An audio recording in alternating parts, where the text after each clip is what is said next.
I appreciate you participating. Thank you very much. It's all right. Basically, just a little bit about me, and just so you know why I'm doing this, I'm wanting to start a new church in the capital city of New York State, which is totally different than New York City, if that's what's in your mind. It's a lot more country-ish where I'm at, and I just thought it would be good for me to talk to people that believe differently than I do, since most people I talk to believe very similar to the way I do, Right. and just thought it would be a broadening experience and an opportunity for me just to engage people. And so I thought of this idea of interviewing people, and so far it's going pretty good. I just started this week, in fact, and I'm learning a lot from it already. So I wrote down some questions, and I will say it again when they come up. I didn't write any of the questions to be insulting in any way, shape, or form. I wrote them ahead of time. Fair enough. And I'll say that again, but I just, and I'll try to, re-ask it, because when I get to the point, it's like,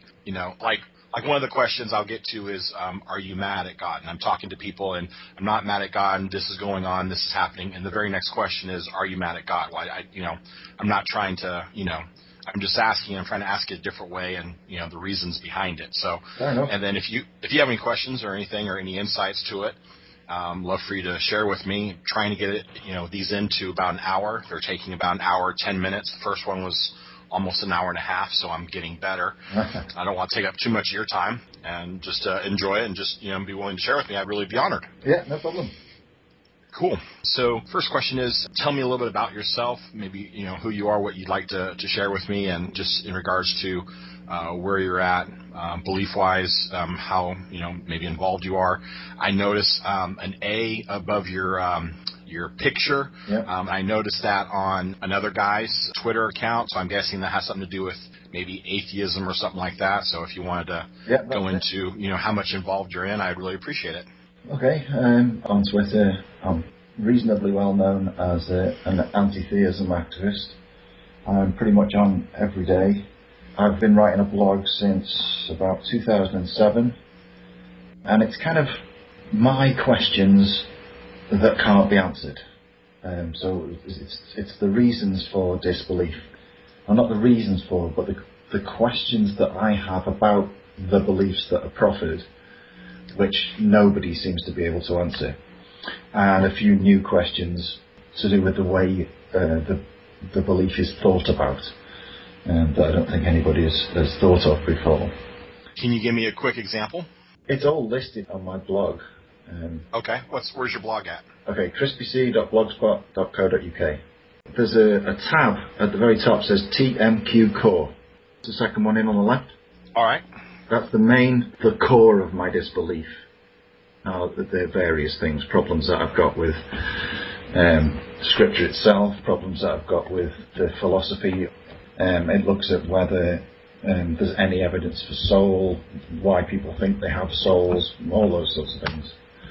And my goal, I suppose, really is to find a way to stop people needing to pretend that there's a God. And that's pretty much all my, all of my work goes towards that. Have you always believed this way? Anything growing up that got you to where you're at?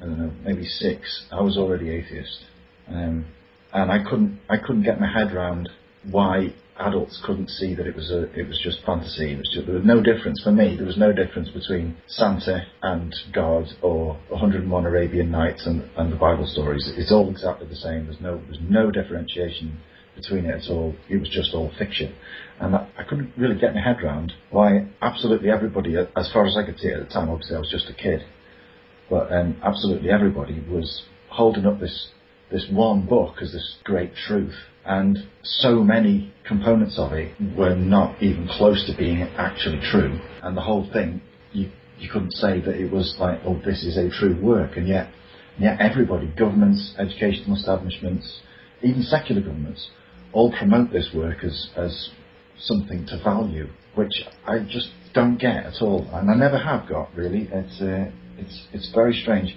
It led me to the age of about 11 going, this book that everyone is holding up as a great truth and a great fact isn't actually factual. So how can any work be trusted to be actually true? I kind of stopped reading at about 11. I just stopped reading books. I was on a minimal reading to get through school policy.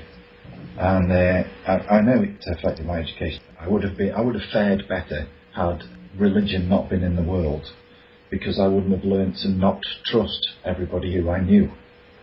Because they were all lying, as far as I was concerned. Everybody was lying to themselves, to each other, to me. All this praying malarkey and fantasising about what was going to happen after you die. It was all nonsense. And I've never seen any reason to change that opinion. I've never found any. I've searched, and as you'll see if you read through any of the posts on my blog, that it is my search. That it's like a record of my search for whether there's any notion of truth in this great lie that everyone seems to like. Yeah, so religion for me separated me from society. It separated me from everybody who said that there's a God. I'm like, okay, I can't trust you. I grew, went into art.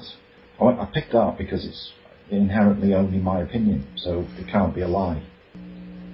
So moving on a bit, got married. My kids went to primary school, and all of a sudden one day one of them came home saying God made the trees. Shocked the hell out of me, because it was a secular school. And the explanation was, we're just delivering information. It wasn't information at all, it was propaganda. And so I took it upon myself to try and tell them the facts. The school was telling them the fiction, so I thought, well, I'll tell you the facts and you can decide for yourself. I'd never lie to them, so that at least they'd, trust me, whereas I trusted nobody.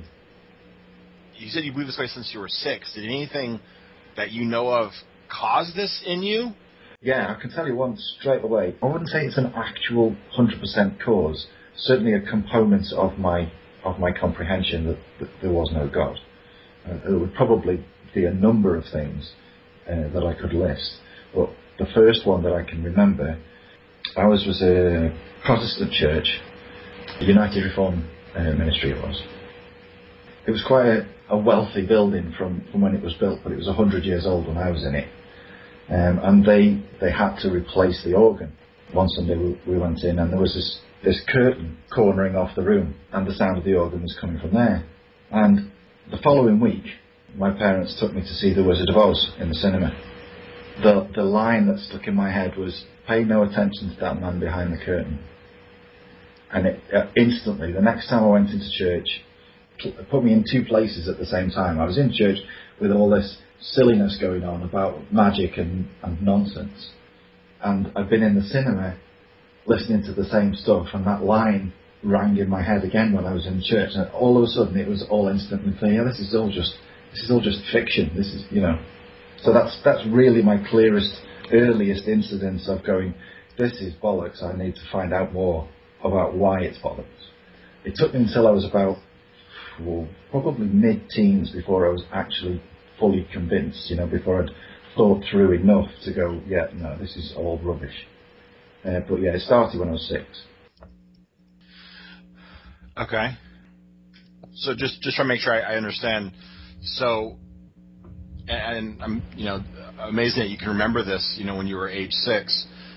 So you saw The Wizard of Oz, and the quote just sticks out at you. Pay no attention to the man behind the curtain. Yeah. And you were going to a church where you heard organ music, but you didn't see it because the organ was hidden behind a curtain. That's it. And it made you think that yeah, the two scenes were so similar in my head. I'd been to the cinema in the middle of the week, came to the church on the Sunday, and bang, there was the exact same image. Interesting. Okay. And this is one of my pre-written questions where I'm, it sounds like I'm arguing with you or something like that, but just clarifying in case it doesn't come out in the beforehand. Yep. And then maybe also, too, I've learned from the 2 people that I've talked to already that some of them have titles for this part. So would you consider yourself an atheist or an agnostic? And then is there a title that you would state refers to what you believe? Like one of them said they were a rational Gnostic or something like that. Yeah, okay, yeah, I see. Right, if I'm talking to someone who isn't religious, I'm not talking about necessarily someone who's atheist, but if I'm talking to someone who isn't religious, who isn't going to take the wrong opinion of the word that I will next say, I will say agnostic. based on the literal definition of what agnostic means, which is it's not possible to know. However, I am fully atheist, and I take that label because it's forced upon me. If nobody had ever thought up a God, there wouldn't be any atheists. Atheists only exist because there are people who pretend in magic and supernatural and those sorts of things. So if the theists hadn't thought up God in the first place, we'd all just be humans, is the point. Does that make sense to you? Yes. Okay, cool.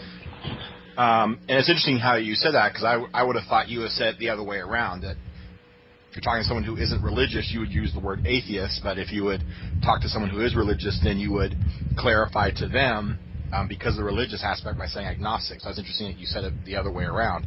But then also, too, you're saying agnostic means it's not possible to know. Yeah.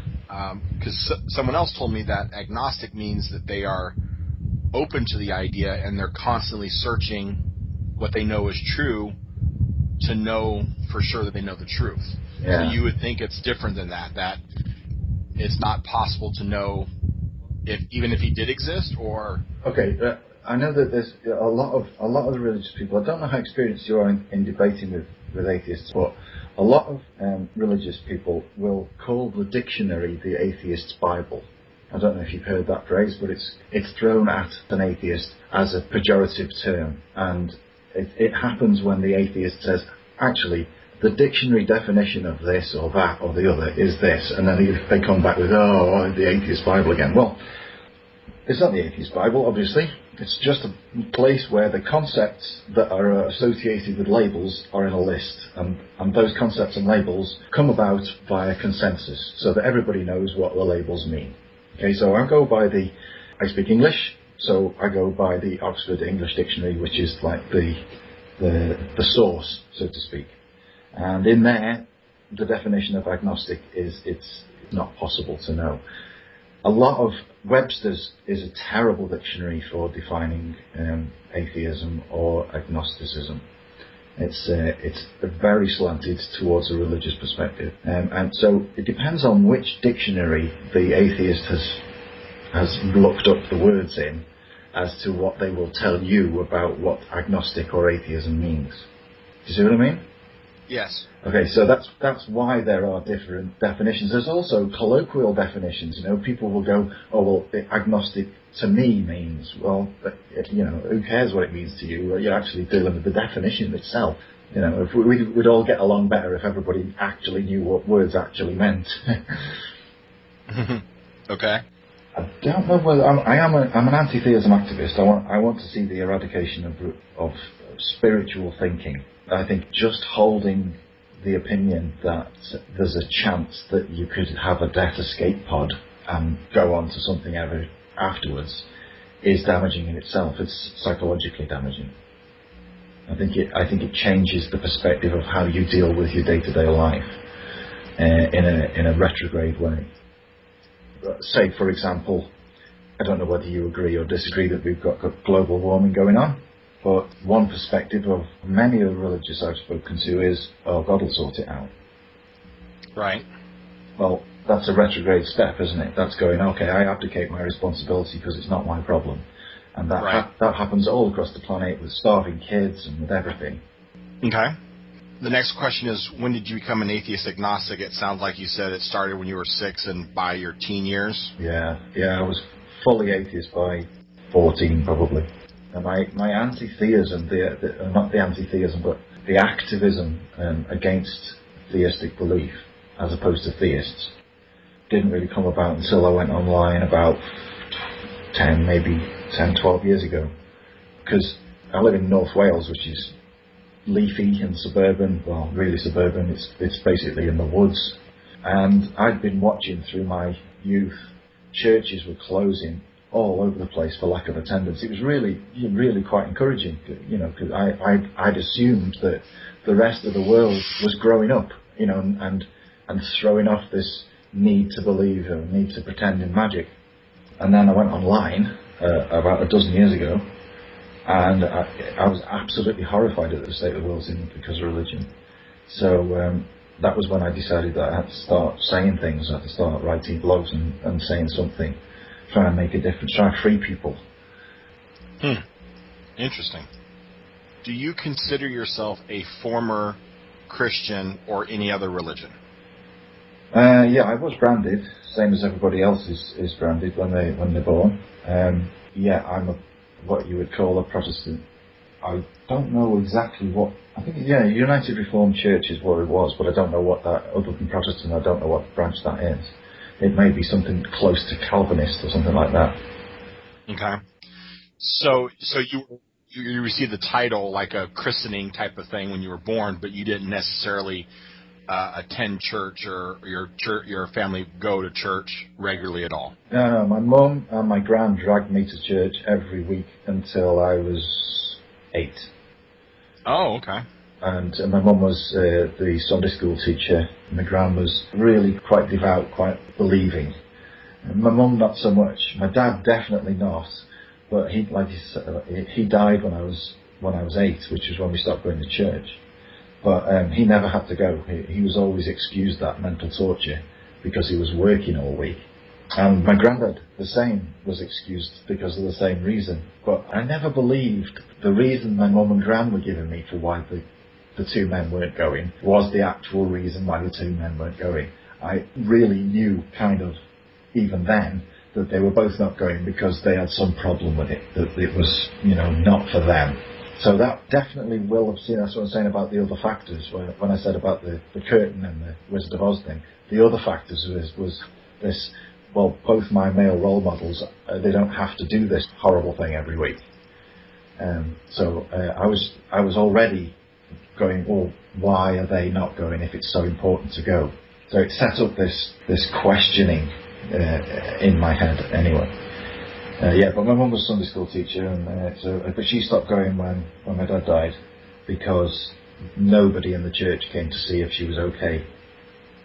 Wow. Yeah.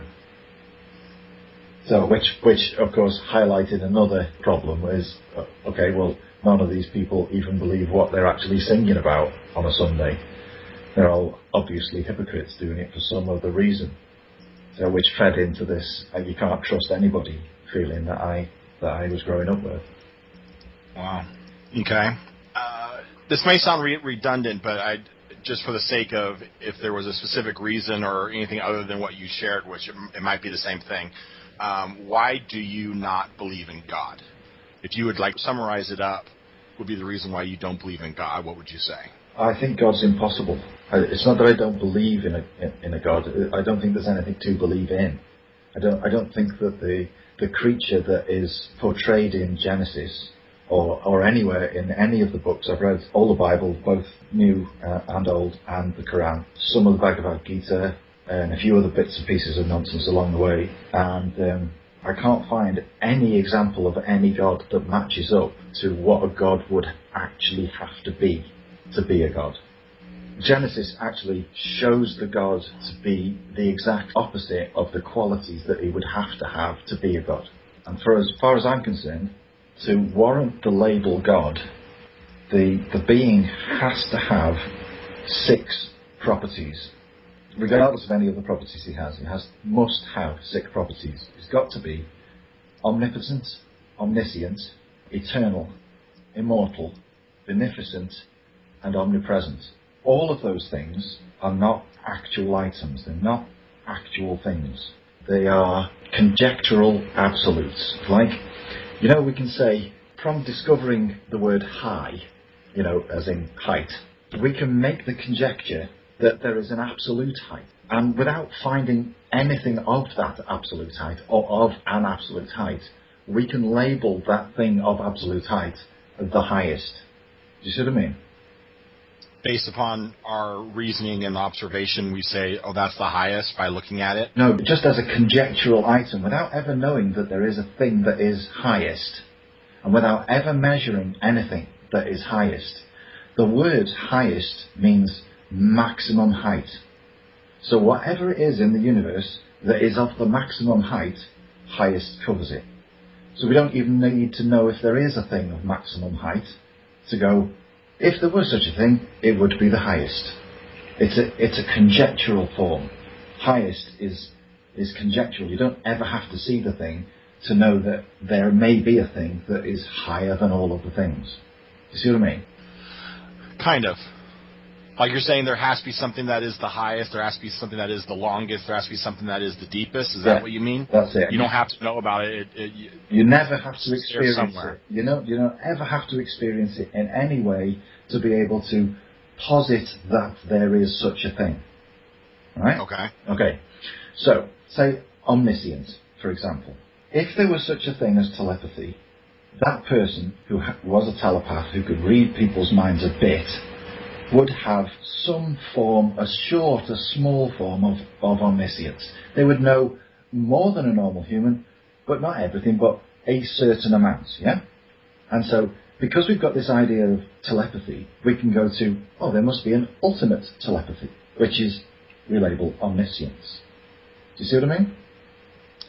Kind of. Okay, and we can move on to omnipotence, all powerful. Well, if there is a thing that is powerful, well, I'm powerful, I can pick things up, I can put things down, I can speak to you, there's power in my body doing things. So there must be a thing that is all powerful, and we'll call that, as a label, omnipotence. And we can do that with each and every of these 6 specific properties. You can go, every one of these properties is only a conjectural absolute. We've never seen anybody who's omnipotent. We don't know about it. We've no experience of omnipotence at all. It's a conjectural absolute in the same way as highest is. So are you kind of along the lines, if someone was arguing that God exists because we can't imagine, we can't make something like that up, but you can say, well, if we have the idea of something being high and higher, therefore if someone has to be highest, then therefore by that logic we could therefore create these attributes and assign them to a god, and that's where they came from. Is that kind of... You've kind of got a grasp of it there, yeah. What I'm saying is, the only being that could be labelled God is a being that has all 6 of those conjectural absolutes as actual properties of its being. Without having those 6 conjectural absolutes, it can't be labelled a God. And none of these absolutes that we've extrapolated from lower forms have ever been noted, witnessed, experienced ever. They are purely conjectural. Okay? All right. So it's a further conjecture to say those 6 conjectural absolutes put together will make a being that we can call God. So you're talking about quite a few guessing steps to get to what a God is and how it would need to be. But the biggest one is eternal. For a being to be eternal, and for it to say, I am eternal, it has to know that it is eternal. But to know that it's eternal, you can only perceive your own existence whilst you're alive. You can't say, I'm eternal, because you don't know if you're going to die at some point. You don't know if you've lived since the beginning of time. So, I am eternal, even for a God, it's a very difficult statement to make. So, for someone to write, this being is eternal in the book, that's a conjecture it's obviously a conjecture, because the person who's written it in the book is of a lesser stature than the God. And so, the person who's written it in the book absolutely cannot know if the being is eternal. What they're doing is saying that if there was a God, it would have to be eternal. Totally agreed, can't argue with that, but it doesn't prove there is a God. It just proves that the God must have that quality to be a God. So, does that make sense to you? Yeah, I see where you're going with that. Okay, so to have those 6 properties as a baseline of there being a God, and all those properties to be impossible qualities as far as we know, so basically they only exist in our conjecture, because as far as we know they're not a possibility. How can anyone perceive that those 6 properties can be contained in a being that existed prior to anything else? So because we're unable to comprehend or experience a being that's eternal, because we would have to be eternal in order to experience it, therefore it cancels itself out and cannot exist? Not so much that it can't exist, but it can't know it's eternal.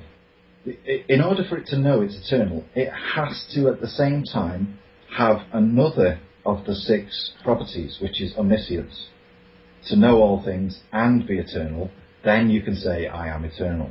But that means you've got to pop into being as a fully formed deity with at least 2 of what we know to be impossible qualities. Okay, so just one of these is impossible for us. So a being to have all 6 is 6 times as impossible. Yeah, and it's not only just a being, it's the first being ever. Before anything else ever, a being with 6 impossible qualities existed. I don't see how. How long did he exist for? What was he existing in? Did he eat? Did he sleep? Did he cry? How did he know he was the only thing in existence? The longer he's alive for in the time before he creates everything else makes it worse. How long was he thinking? Like, okay, just moving it into, say, morality. How long after he thought up the human race did he think up gay people? Because in order to go, actually, gay is wrong, you need to have invented gay people. Do you see what I mean? It can't be wrong until it exists first? Well, how can it be? The difference between the universe existing and the universe being a concept in a God's mind, you know, before he actually goes, right, let's make this thing, he's got to think of the thing. Yeah? Okay. So how is there any difference between an actual material universe and a universe that he's just imagining? There's no real difference at all. I mean, we might actually be just an imagination. This may be just him planning the universe. The point is, until you've created someone gay, you can't say gay is wrong, because gay doesn't exist yet.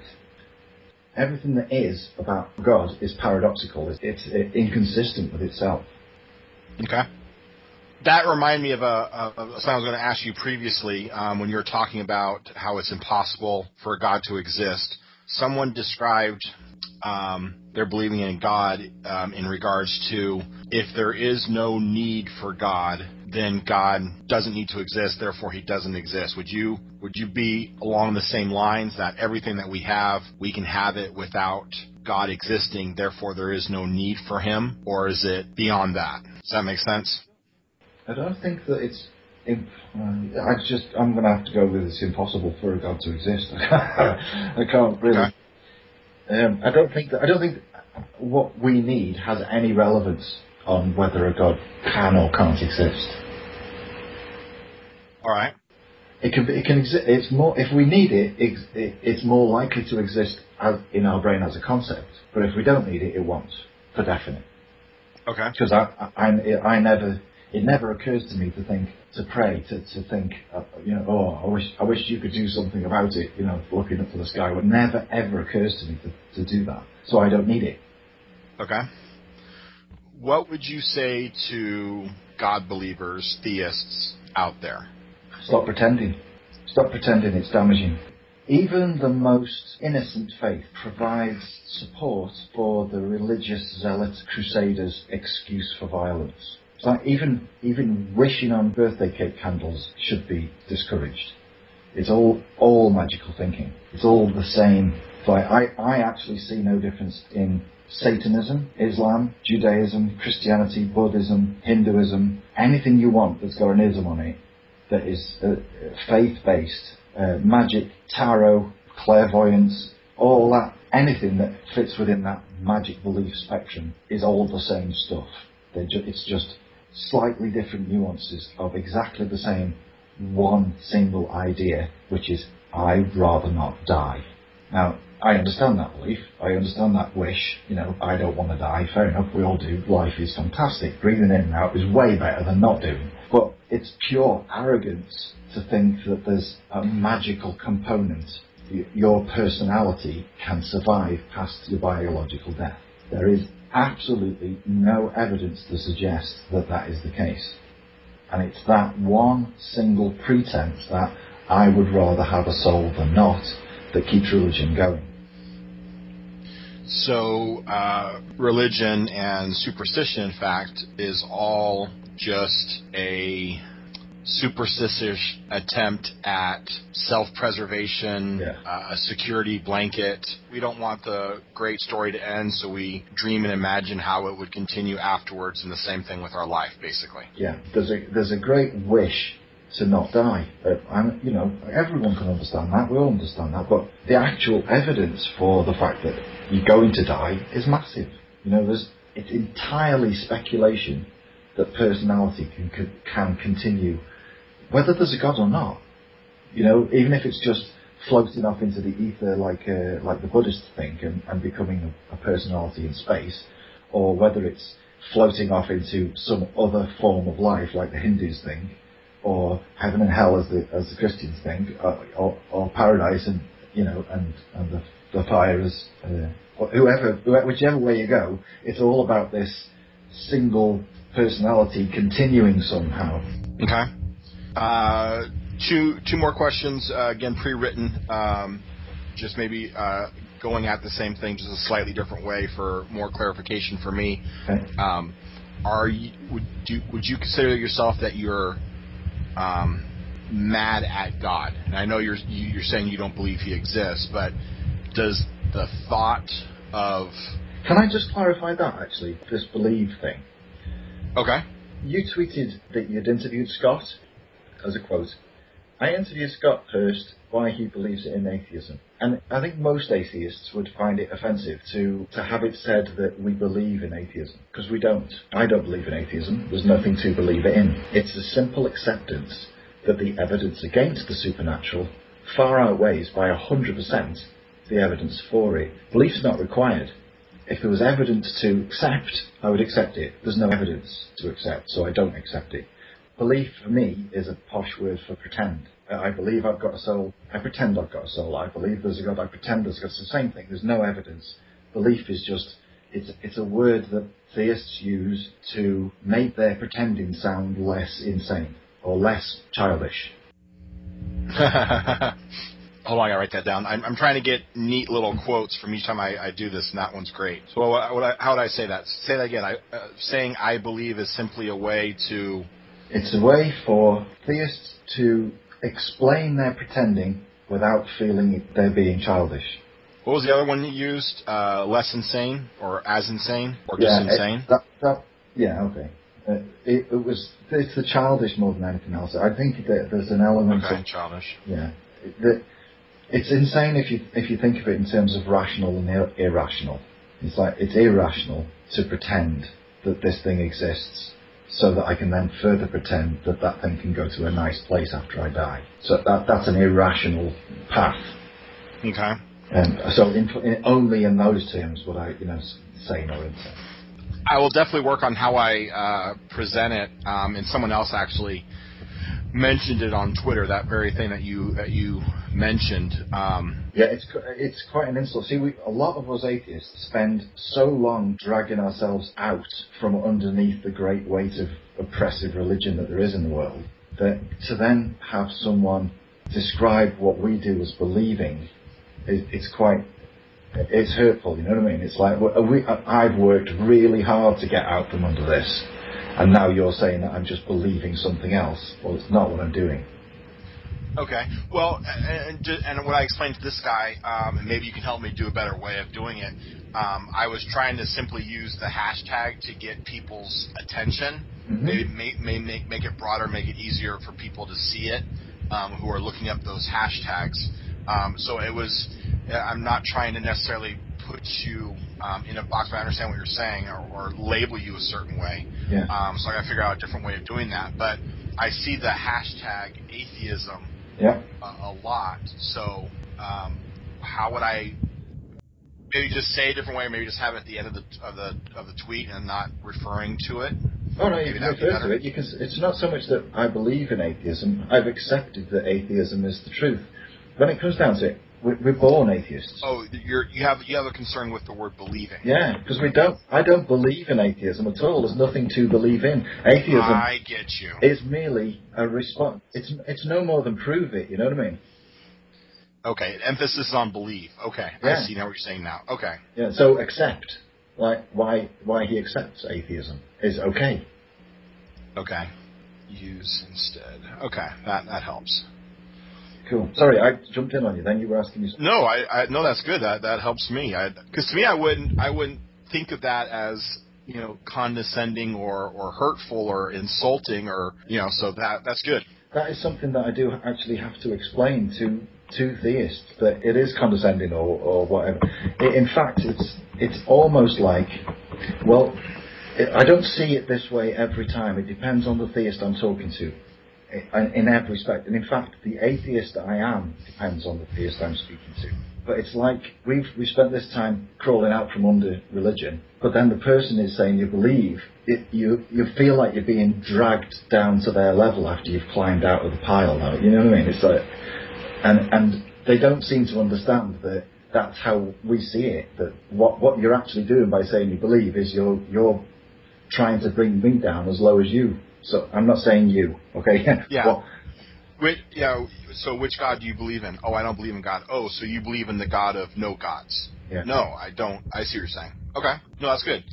So back to that question. So you're not mad at God because God just doesn't exist. That's right. Yeah, there's nothing to be mad at. In fact, it goes back to the theism atheism thing.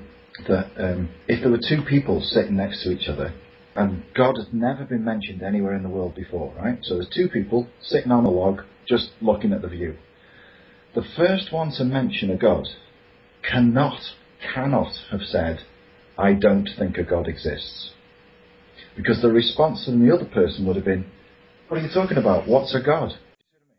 The claim for the item, I think a God exists, can be responded to with, I think you're talking rubbish. But the other way around, it can't happen. It's impossible. The concept has to be conceived before it can be poo-pooed or basically, for me, atheism is actually not much more than hearing a claim and going, yeah, all right, prove it. And until you do, shut up. So I would never say that I could be angry at God, because without theists existing, I wouldn't even know about a God. I wouldn't even know of the concept. I would never have thought of it. Okay. All right. It's been helpful. Okay. The next pre-written down question is, do you hate the Christian God at all? So I would clarify it for our conversation's sake, is do you hate the idea of how the Christian God is pictured? In your acceptance that doesn't exist, does that being, do you hate the idea of that being and what that being stands for and how that being is portrayed? Well, I don't actually think the way that it's taught, the preachers and pastors and priests and those people who are standing at the front, they don't portray the Jesus that I see when I read the Bible. Their God is like kind of a superhero character. But the one that I see is stupid and bumbling and kind of ineffectual for the most part. If you take the Temptations, the big gig, the big scene, his triumph over evil sort of scene. When you actually break it down, these three tests that he's given are nothing. Satan is supposed to... For starters, Satan is not as powerful as God, right? That's the general overheld consensus. Mm-hmm. But Jesus is supposed to be God, and yet Satan can manipulate him any which way he wants and take him around places and take him to the top of a tower and all these things. The first one, he offers him this, you can see, was it the first one? I never remember which way around they are, so you'll have to forgive me for that. First one is bread. First one is bread. Yeah, well, he's a god. He knows he's a god by this time, so he knows he's not going to, suffer because of the no bread. That's no big temptation. He says no. What does Satan do? Nothing. Satan is not a very good torturer or persuader at all. He doesn't go, okay, well, let's nip you down to hell for a little bit of toasting and see how you feel then. None of that. He just goes, okay, you've beat me there. Like, Satan's not a very nasty character in this particular thing, So Jesus is going to be going, oh yeah, okay, you're not very bad. So the second one is what? The tower? Throw you off the tower and let him catch you? Is that the... Anyway, that one. Yeah, throw yourself down and the angels will catch you. Yeah, and he goes, what? No. And what does Satan do? Bugger all. He says, oh no, you beat me there. And then he goes, oh, I'll show you all the kingdoms. Yeah? Yeah, you can have them if you worship me. Yeah, he's already got them, dude. He's God.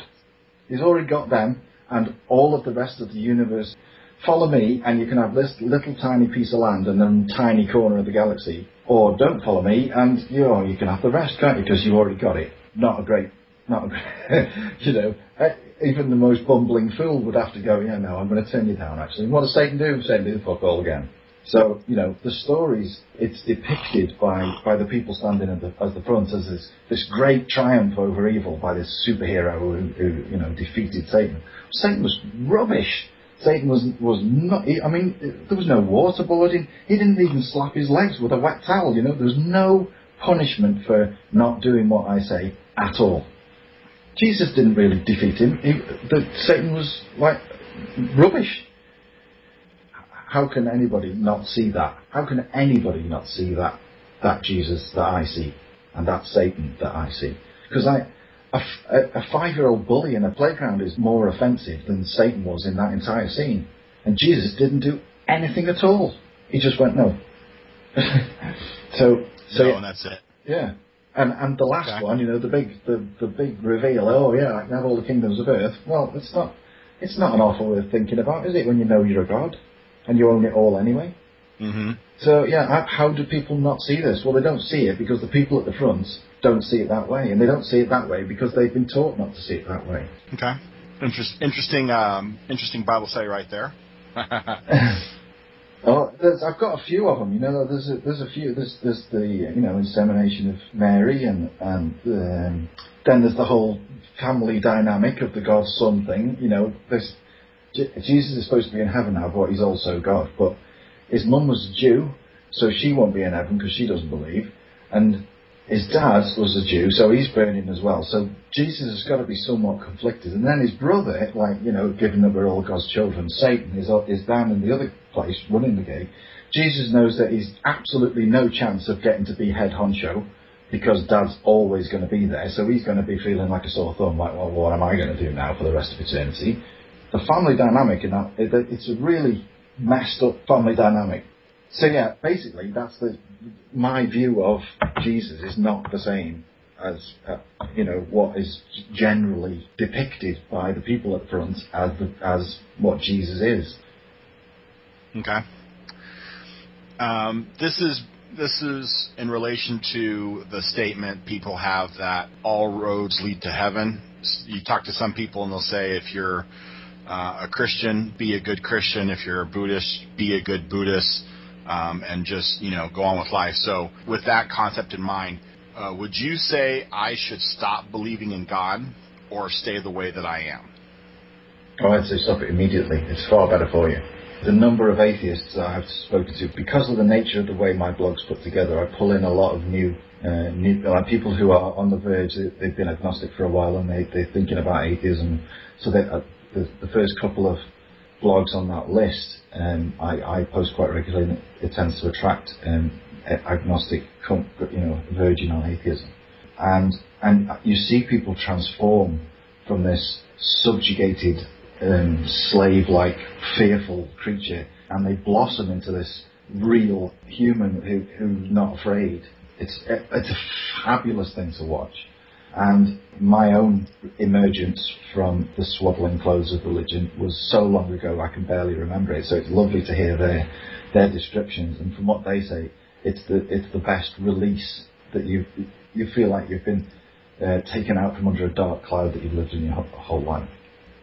So give it up immediately, and give it up for the right reason. And the right reason is find any verse in any of the Holy Scriptures that tells you how to detect your soul so that you know it's there, and then find the next piece of evidence, which is, if I've proved that this soul is here, I have to find proof that this soul can continue past death before there's even the remotest possibility of any of the stories being true. Okay. Have you or do you currently read the Bible or any religious books?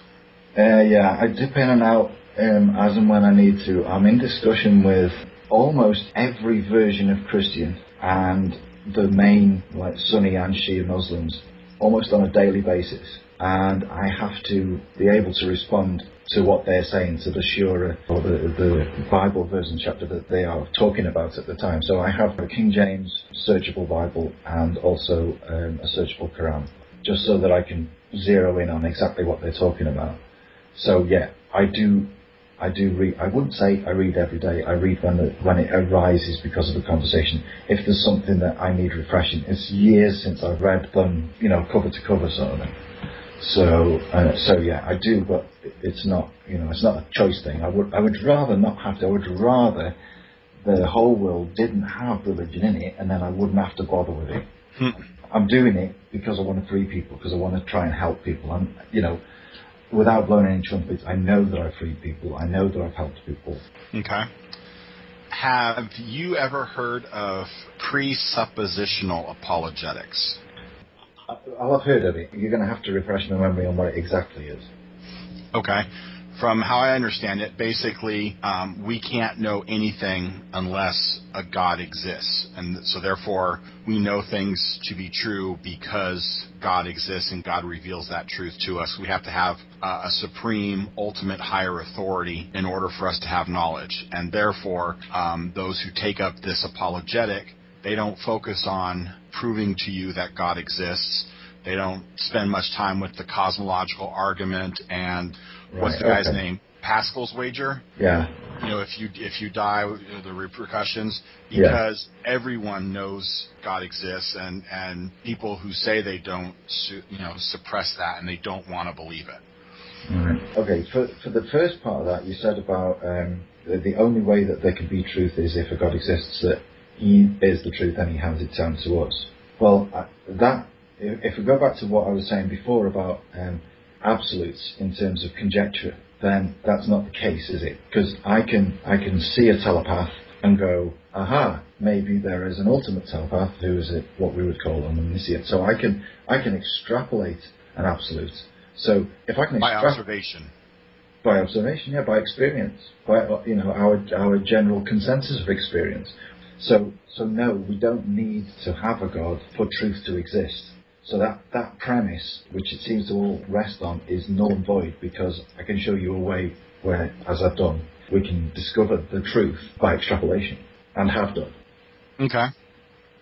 If you don't mind, I'd like to read a verse that is used with presuppositional apologetics, kind of like we just explained, and I wanted to see what your thoughts are on it, as you hear it, responding back, if that's okay. Yeah, no problem. Okay. The passage is Romans chapter 1, verses 18 through 21. Right. And it says, for the wrath of God is revealed from heaven against all ungodliness and unrighteousness of men, who suppress the truth in unrighteousness. Because what may be known of God is manifest in them, for God has shown it to them. For since the creation of the world, His invisible attributes are clearly seen, being understood by the things that are made, even His eternal power and Godhead, so that they are without excuse. Because, although they knew God, they did not glorify Him as God, nor were thankful, but became futile in their thoughts, and their foolish hearts were darkened. And so I just wanted to get your thoughts on that passage. If you agree with it, disagree with it, if you wanted to, expound on it, what you thought of it. I think it's an exceptionally empty passage. It's all assertion, and it's all assertion based on there is a soul that can be judged. Now, I don't accept that humans have a soul. I further don't accept that humans have an immortal soul. So, because of the lack of evidence for the foundation on which the entirety of the assertion in that verse is based, it isn't available. I have to make two assumptions before I can even accept there's a possibility that there is a God, and He has power, and there's so many levels of acceptance that I would have to do to say yes or no to that verse. So what it is a verse written by someone who thought he was really smart, and granted he may have been, who was trying to get across a point. And the point he was trying to get across was, be good. So I don't know why he didn't just use the word be good, because we are supposed to have free will. See, that's one of the things that's weird.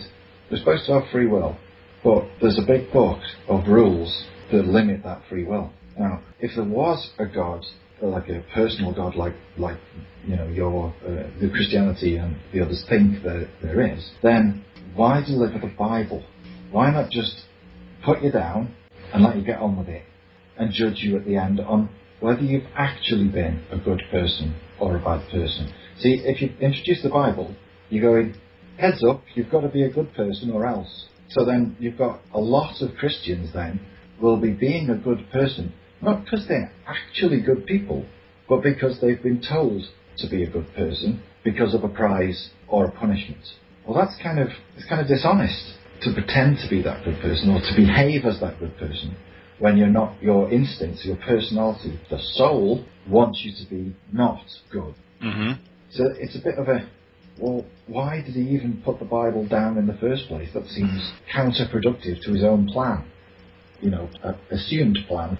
So it's a bit of a weird verse in terms of applying it to anything that's actually real, because it kind of the whole Bible denies the fact that it should exist, and the verse therefore looks more like a little piece of an authoritarian manifesto from a dictator rather than some encouraging words from a beneficent authority.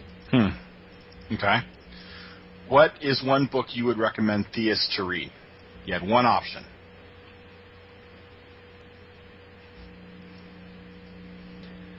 "1984. 1984. George Orwell? Yeah. Okay. Any reason why, or do I have to read it and find out?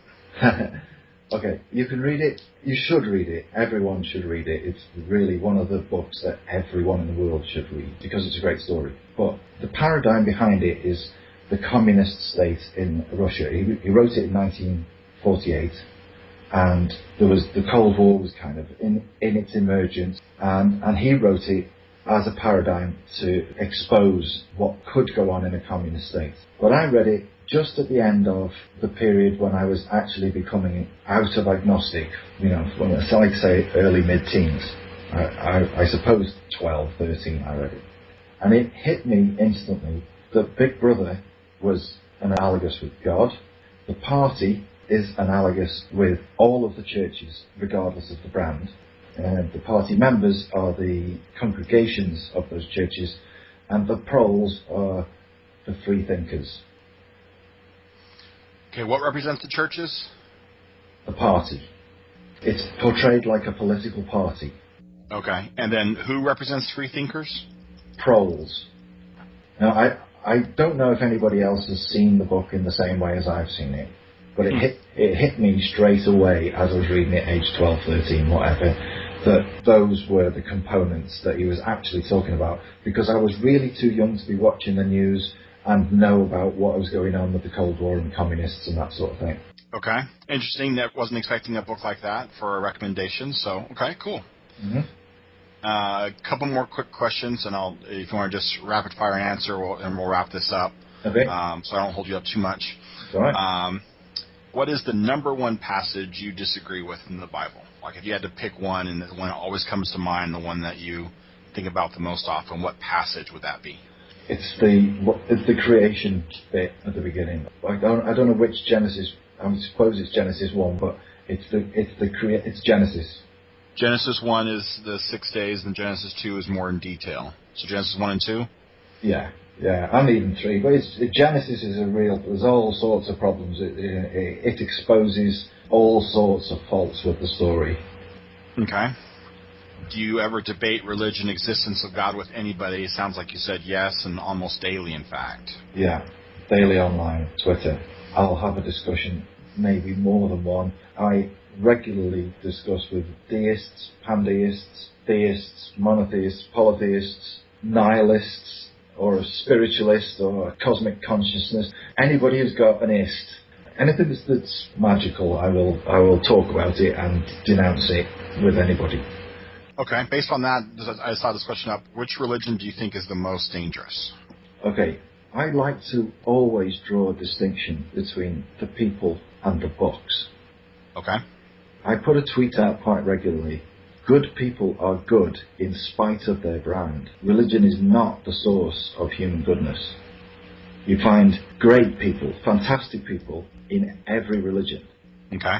And so that shows that one dogma isn't the source of a good person, isn't the core of a good person, and doesn't cause a good person. Because you also get the most evil people in every religion. Now, the books themselves, probably the least damaging is Buddhism, then Hinduism, then the three Abrahamic texts are pretty much equally as bad, for different reasons, but they all carry the same: it's okay to own slaves, it's okay to sell slaves, it's okay to subjugate women, women are second-class citizens. All three of them do this tirade of rules and regulations that are basically foul. I mean, you can find stoning in every book, you can find executions in every book, and it seems like you have to overcome those books' instructions in order to be good. That every one of those tomes is about being supreme. That you're a Christian. Would you choose to be Jewish tomorrow? No. Or Muslim? No. And your reason for that? My reason is I believe Christianity is the truth, and that while Judaism...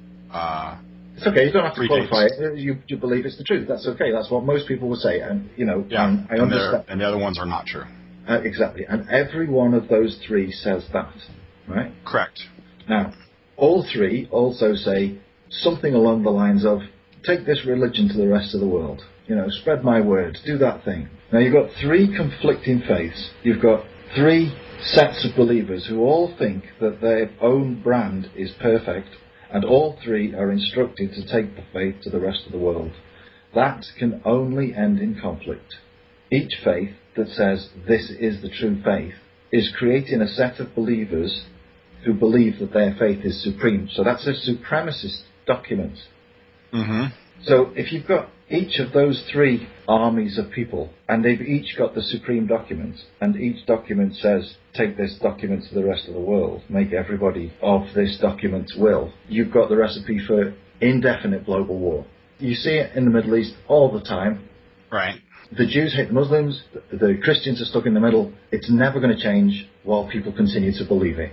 And they can only believe it because they pretend they've got a soul in the first place. And they pretend they've got a soul in the first place because that's what they're taught to pretend. That's the common ethos, that's the common belief. You're thought to be a freak if you don't think you've got a soul. So something's got to change, or we're going to keep repeating global warfare forever. And I think the best thing that we can do to change it is make religion an adults-only pursuit. You learn about religious education, the different religions, those sorts of things, as a university course. Only adults are allowed to go to churches, those sorts of things. A child must never know anything that any of the religions say. So the child never learns about the soul, or God, or heaven, or hell, or any of that stuff until they are of age, 18 or above. Because it's just too damaging. Mm-hmm. And it has potential to be catastrophically damaging globally. Most of the books have some sort of, what's that thing when Jesus comes back? Yeah, at the end of days sort of thing, he comes back and everything's all right again or whatever. I can't remember what it's called. The Millennium? I don't know. Rapture? Rapture, there you go. They've all got some sort of rapture mythology. And so each faction is looking for a way, or there is a faction within each faction who is looking for a way to bring that Messiah coming back myth true. Because then everyone gets to go to heaven. It all gets sorted out and everybody's happy. So there's always going to be someone who's going, oh, well, we're not doing religion religiously enough. We're going to have to make people do religious stuff harder, better, so that Jesus will come back or Muhammad will come back. And that can only continue while those stories exist.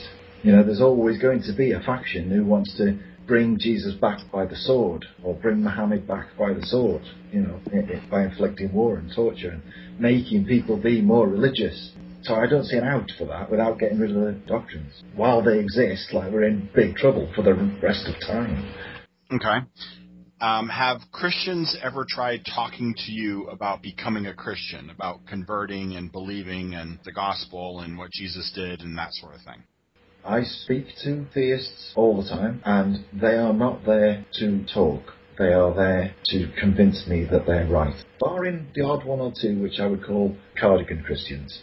They're the coffee mornings and happy clappy, no offence to anybody. Barring those sorts of Christians, absolutely everyone is standing in front of me trying to tell me I'm wrong, I'm evil, and the Bible says so. And it does, obviously. And so does the Quran. And that's another issue, you know. I am an outcast. I am an outcast while your book exists. Okay. Would you consider yourself open to the existence of God? No, it's impossible. I can't see how it can be possible. But even if there was some sort of evidence that could prove that those impossible properties had collaborated together to become the most complex thing that's ever been, before anything else had, I still wouldn't bow to it. I couldn't bow to it. Okay, and that's actually my next question. I was going to clarify on that thing. If you discovered that Christianity was true, would you believe it and become a Christian? And so, even if you knew it to be true, you still wouldn't believe it? No, nothing to do with believing it. I'm sorry. If there was absolute proof, and I couldn't deny the fact that there was an actual existing living God, I could not and would not, on principle, bow to it. Because the concept of that is so distasteful to you, or is there some reason why, per se? I always find it astonishing that anybody in the West even asks the question that you just asked. And it is amazing to me that people who live in free democracies can't see that having a dictating absolute authority God is a dictatorship, a totalitarian state, an authoritarian state. I couldn't bow to a totalitarian state. I could not do that. I believe in democracy too much. I believe in the will of the people. Everything that we do is by consensus for the good. Our common law in the UK, at least, is born of generations of rationally minded people making the correct decision and refining until we get something better. I can't see how I could ever give up that love of democracy, that love of that actual freedom, to hand my life, my rest of my eternity, over to some dictator. If I was to go to heaven, it would be under the grounds that they were about to change it to a democracy. And if I couldn't have that option, I would use the free will the God that I now believe in gave me to opt out of the game, to not go to hell and to not go to heaven. And I don't see why, if he's a fair and just God, as he's supposed to be, he wouldn't see my point and go, yeah, all right, then fair enough. Okay, Chris, I really appreciate it. I'm going to pretty much wrap it up if that's okay. I hope it was a good experience for you. I hope you enjoyed it. I'm trying to talk to more people, quote-unquote atheists, agnostics, people who used to be in church, even former pastors who've left, and even if they didn't become, no longer believing in theism, or if they have decided to no longer believe in God. If you know of anybody, if you'd like to, just put it out there to your followers, hey, this crazy Christian guy from the U.S. is interested in talking to people. Basically, fun. I just want to hear people's story. It's been, enlightening to me already. I mean, even with what you were saying about believing, in atheism and things like that. Yeah. I'd really appreciate the opportunities and, trying to continuously do interviews like this. I would like to keep on doing. It can only help. Honestly, it can only help. It's the biggest problem I find. People come to me and people come attacking, thinking I'm dissing their faith. Well, I'm not. I'm dissing the book. You just happen to have been brought into that faith. So it's great that you're reaching out and you're talking without shouting. So often you get that with the religious. They just want to shout at you. Right. Yeah. So that it's cool. I know you've done a good thing there. Cool. I appreciate it. Well, feel free to interact and stay in touch occasionally. I'm not on Twitter as much as I'm on Facebook. But, if it's all right with you, I'd like to, maybe I haven't done it yet, but maybe get to the point where I share my notes or interactions or, just put it on Twitter that I talk to you. And, as long as I'm not planning to go on there and, listen to what this stupid guy said. I'm not going to try to do it at all. It's more of discussion and think this through and challenge your own faith and beliefs type of a thing. And, like one guy told me that he hears people say, well, you just got to trust God. You got to have faith in God. But his problem was not in them saying that. His problem was that they were using it as an excuse. They weren't using it Yeah, they weren't saying it to really have faith in God. They were saying it to avoid the problem and not have to deal with it and then just ignore it. Yeah. And I thought that was very, very good. And I would, unfortunately, I would actually agree with him on that we just, I don't understand it, therefore I'm just going to ignore it, and then I'll make it sound spiritual. And, I have faith in God, and you should too. Yeah. Okay, Chris. Well, I appreciate the time. It was kind of neat talking to someone in the UK. I really enjoyed it, and I learned a lot from it. And hopefully we can stay in touch and interact again. And hopefully you can find me some friends that I can speak to and hear their story as well. Yeah, I'll give it a shout out. I'm on Twitter nearly all the time. You can find me there anytime you want. Sounds good. Right, well, I know it's late there, so I hope you have a good night, and I'll see you again soon. Yeah, you too. Take care, man. All right, thanks.